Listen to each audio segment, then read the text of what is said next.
മാറുന്ന സദാചാര ബോധത്തെക്കുറിച്ച് youth commission നടത്തിയ സെമിനാർ വ്യത്യസ്ത അഭിപ്രായ പ്രകടനങ്ങൾക്ക് വേദിയായി.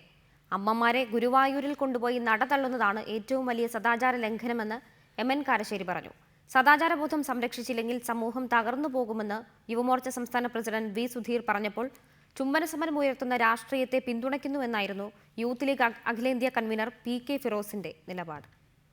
രണ്ടുപേർ ഉമ്മ വയ്ക്കുന്നതല്ല, അനീതിയും അക്രമവുമാണ് ഏറ്റവും വലിയ സദാചാര ലംഘനമെന്ന് MN കാരശ്ശേരി പറഞ്ഞു. കേരളത്തിലെ ഏറ്റവും വലിയ സദാചാര ലംഘനം എന്താന്ന് എന്നോട് ചോദിച്ചാൽ ഞാൻ പറയും, അത് അമ്മമാരെ ഗുരുവായൂരിൽ കൊണ്ടുപോയി നട തള്ളുന്നതാണ്. വല്ല പ്രശ്നമുണ്ടോ? 352 പേര് അവിടെ അങ്ങനെ അനാഥരായി ആ ഗുരുവായൂരപ്പന്റെ നടയിലുണ്ട്. ചുംബനമെന്ന സമരരീതിയോട് അഭിപ്രായ വ്യത്യാസമുണ്ടെങ്കിലും സമരം ഉയർത്തുന്ന രാഷ്ട്രീയത്തിനൊപ്പമാണ് താനെന്ന് യൂത്ത് ലീഗ് അഖിലേന്ത്യാ കൺവീനർ PK ഫിറോസ് വ്യക്തമാക്കി. ഈ ചുംബന സമരക്കാർ ഉയർത്തിപ്പിടിക്കുന്ന രാഷ്ട്രീയത്തോട് എനിക്ക് കൃത്യമായി യോജിപ്പുണ്ട്. ആ രാഷ്ട്രീയം എന്ന് പറയുന്നത് ഞാൻ നേരത്തെ പറഞ്ഞ ഞങ്ങൾ തീരുമാനിക്കുന്നത് മാത്രമാണ് ശരി എന്നും ആ ശരിയെ മറ്റുള്ളവരിൽ അടിച്ചേൽപ്പിക്കാൻ ഞങ്ങൾ സംഘടന ഉപയോഗപ്പെടുത്തും എന്നും തീരുമാനിക്കുന്നതിനെതിരെയുള്ള രാഷ്ട്രീയത്തിൽ ഞാൻ വിശ്വസിക്കുന്നു എന്നുള്ളതാണ്.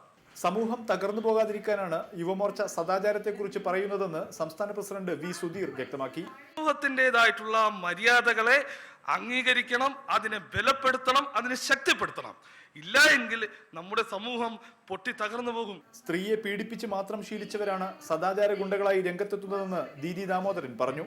സദാചാര ലംഘനം നടക്കുമ്പോൾ സമൂഹത്തിന്റെ ഇടപെടലുണ്ടാവുമെന്നും എന്നാൽ അവിടെ ബലപ്രയോഗം പാടില്ലെന്നുമായിരുന്നു DYFI സംസ്ഥാന കമ്മിറ്റി അംഗം AM റഷീദിന്റെ നിലപാട്. Youth commission chairman RV Rajesh പരിപാടിയിൽ അധ്യക്ഷത വഹിച്ചു.